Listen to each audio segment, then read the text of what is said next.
The grand Oriana Castle stood silent, but a voice from within cried out in disbelief. "No way, Cid!" Inside, Rose Oriana stared with wide, shocked eyes at the man who had appeared in her quarters, wondering, "Why are you here?" Before her stood Cid Kagenoh, his expression one of grim determination. "Rose," he began, "sorry for barging in so suddenly. I had to see you, no matter what." His mind, however, was on a far grander scheme. He had to talk it out with her, for her ambition to rule this country was his just as much as hers. She looked up, completely unaware of his thoughts, as he internally prayed for her dream to come true. "Why?" she asked aloud. Because, as an image of his shadowy alter ego flashed in his mind, wherever light shines, the shadows must thrive ever greater. Having a ruler of light to stand against him would simply be, as he privately concluded, incredibly cool. Rose, of course, interpreted his intense gaze completely differently. She could feel his passionate gaze, believing their thoughts were as one. He must have learned of her impending marriage and come to hear her denounce it herself. A fantasy played in her mind of them running through a field of flowers, him waiting for her to say, "Let's run away from here together." She imagined confessing that her marriage was a sham, that the one she truly wanted was Cid. The thought brought a tear to her eye. Snapping back to reality, she urged him inside. "If the guards see you, they'll lock you up. What were you thinking?" Cid calmly explained he had snuck in as an apprentice to the famous pianist, Lady Silon, which only shocked her further. "What? Lady Silon?" Rose was awestruck, imagining the impossible hardships he must have endured. This was no easy feat. How much sweat and blood had he shed to make it this far? His voice cut through her spiraling thoughts. "I want to talk to you about your marriage. You and Doem getting married is just a lie, right?" This, she thought, confirmed everything. He came here to stop the wedding. But tears streamed down her face as she thought of the danger he was in.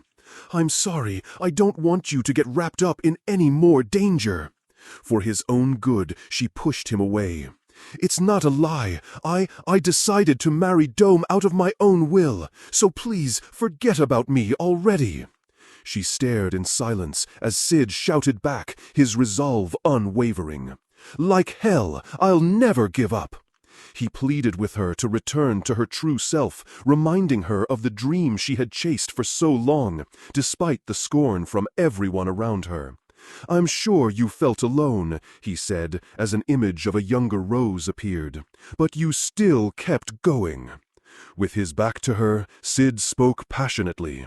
"I know, because I'm the same." He moved toward a table set with desserts, his gaze distant as he picked up a knife. "I also had a dream that nobody supported." As he spoke, he brought the knife down, neatly slicing a small pastry.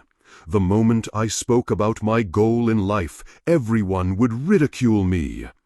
Imaginary silhouettes jeered in his mind, with answers that common sense dictated. The scene returned to the cleanly cut pastry beside the knife. "But my ideals never crumbled under their words, no matter what stood in my way." He raised the knife dramatically, his eyes wide with theatrical intensity. "I have never once given up. I stayed true to my way of life." Tears formed in Rose's eyes as he demanded, "So why are you trying to give up so easily?"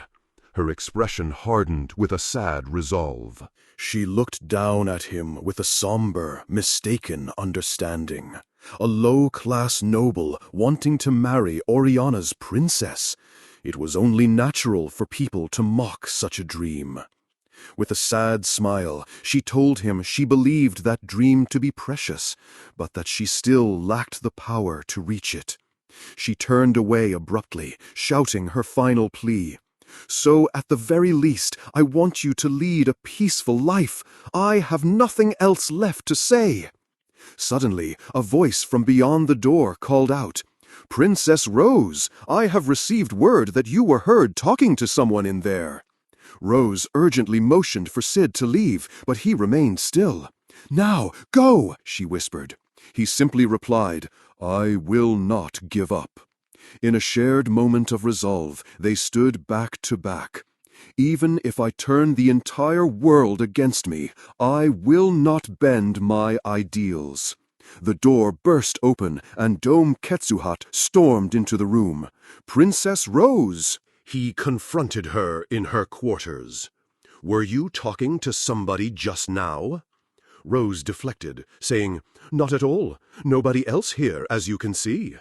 Her annoyed expression betrayed her as she blamed the open windows for the noise. With a furious look, Doem struck her hard across the face. He grabbed her arm, his voice a low threat. "Know your place. Her Majesty Reina's life depends on your cooperation." Unseen, Cid stood disguised as a servant, perfectly still. Later, leaning against a brick wall, Cid calmly ate a piece of cake.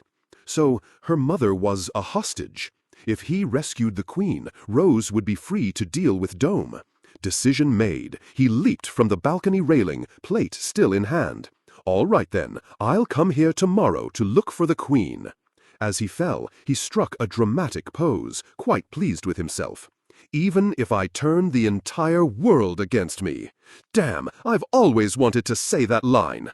Scene shifts to the Mitsugoshi Deluxe Hotel later that night.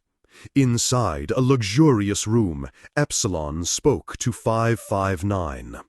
"I've heard about what 666 did. Isn't that actually your first time failing a mission? No, 559. Agitated, 559 retorted that 666 had abandoned her top priority. But Epsilon calmly disagreed, finding it too early to deem her a traitor. Pouring a drink, Epsilon noted that 559's loyalty was admirable, but she always took things too far. She mused that while she wanted 559 among the next generation of Seven Shades, she was also partly responsible for what happened. In an imaginary flashback, Epsilon narrated that she had lied to Rose about her mother's safety, never imagining the queen would actually be there. Back in the present, she looked down with regret. "If possible, I didn't want her to learn the cruel truth." Epsilon explained that Lord Shadow was personally handling the issue and had already made contact with number 666. 559 looked concerned. Swift as ever. So how did he dispose of her in the end? Pouring more wine, Epsilon explained he had done nothing, for he was once again looking at a scenery far beyond their imagination. 559 looked down, somber. That must be a very lonely scenery. Epsilon agreed. It is. He has seen more solitude than anybody in this world. An image of Shadow in the rain appeared as her voice continued. Yet he stands with pride as he continues his battle. That is just the kind of person he is. Returning to the matter at hand, Epsilon declared their focus must be the ring 559 had seen. An image of a glowing ring appeared as Epsilon confirmed it was the key, shocking 559. As 559 stood to retrieve it, Epsilon stopped her, explaining the cult would use the key to unleash a forbidden power. A dramatic vision of a destroyed building under a stormy sky appeared as she spoke of the Black Rose, which wiped out 100,000 soldiers in a single night. 559 was utterly shocked that the legend was true, but Epsilon informed her that Alpha was already gathering personnel. Just then, a handsome dark-haired man appeared with a towel around his neck. "Whew, that was a nice bath." A small caption clarified, a rather strong filter applied by Epsilon's and 559's brains. The two women turned, their expressions shifting to pure joy as they exclaimed in unison, "Lord Shadow!" They crowded around him, offering drinks and room service, which was all free of charge. Cid casually took a bottle of milk coffee. "Ah, then I'll have some roast beef, I guess." Epsilon clasped her hands in bliss, thinking his words were wasted on them. With a wide smile, Cid took a drink, declaring, "Nothing beats free milk coffee after a bath." Epsilon watched him, thinking that even the false persona he used to hide his identity was wonderful. Cid stood grinning between the two fawning women. "He's just so wonderful, even when he's acting like a mediocre boy," she thought, as he announced, "Free is the best." A new caption appeared, "No filters applied here." Sitting in an armchair, Cid addressed them. "Actually, regarding that matter, I think it'll get sorted out faster than I imagined." He smirked confidently. "I just need to get rid of the root cause and call it a day."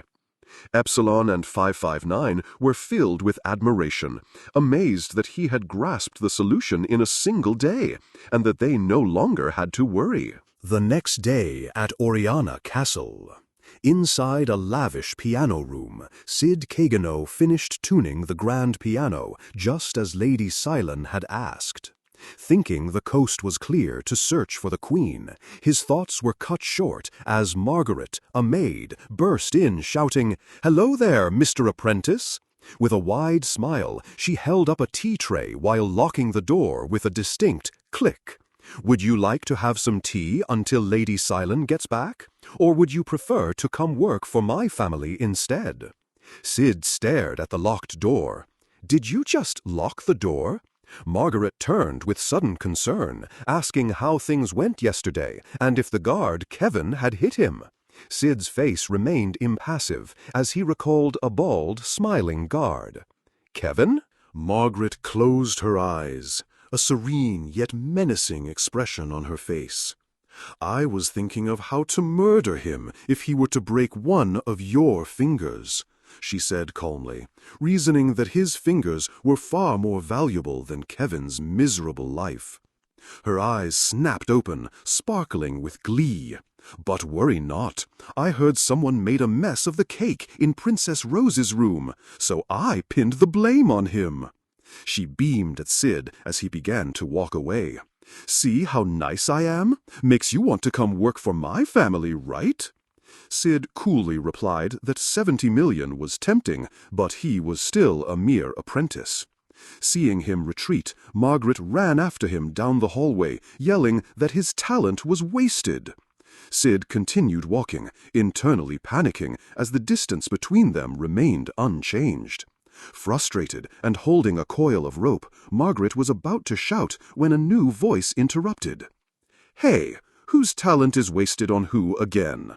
Margarette froze, looking up in utter shock at Lady Silon. "Aren't you supposed to be at work right now? Also, I am sure I locked the door." Epsilon, now fully revealed, held up a slender lockpick with a grin. "I know a thing or two about lockpicking.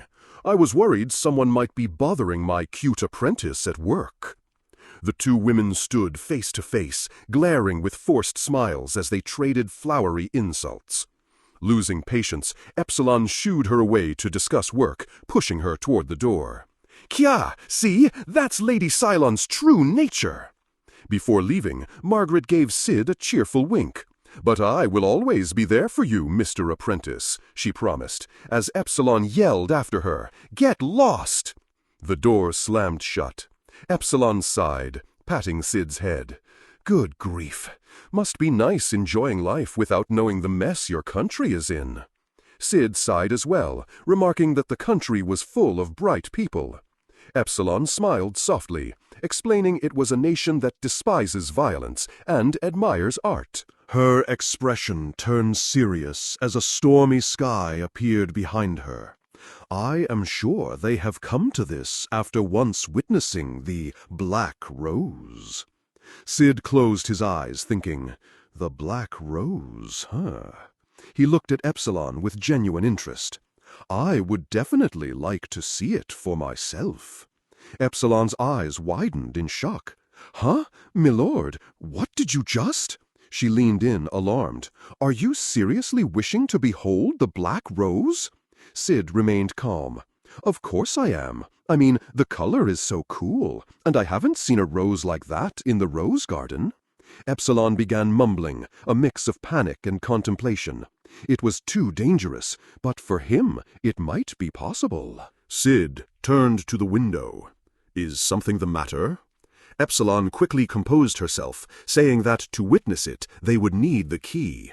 She continued, "We believe Duke Doem is holding on to it." Cid looked over his shoulder, confused.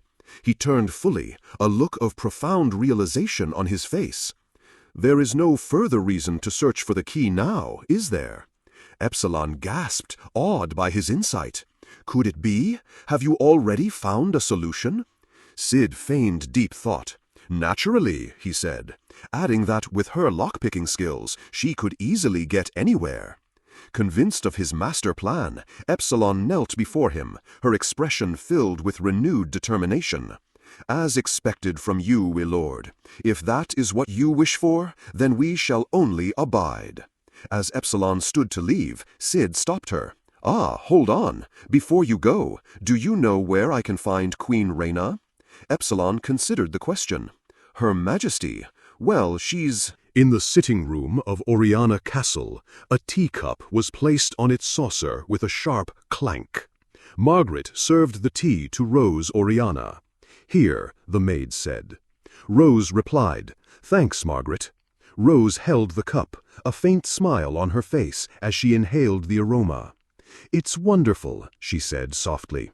Looking at her maid, she added, "You've always been great at brewing tea." Margarette turned her head away with a small huff. With eyes closed, she spoke in a cold, formal tone. "If you need nothing else, then I shall be taking my leave." As Margarette walked away, Rose looked up, startled. She stammered. She watched her go, her expression filled with sadness. "Margarette," she whispered into the empty room. Her thoughts drifted to a time when they were children, always together. "But she will never look at me with her cheerful smile ever again." Back in her quarters, a sudden gust of wind startled Rose, who whipped around to look at the window in alarm. She ran towards the open window. "I'm sure I closed the windows," she shouted, shocked. "Could it be him again? See!" With a flash of lightning, a man in a dark, hooded cloak and mask appeared before her. The masked man, Shadow, fixed his glowing eyes on her. "Come with me," he commanded. "I shall let you see the Queen." Rose's face transformed from shock to dawning hope. "Shadow!" she gasped as a caption appeared. A long-awaited reunion with her mother.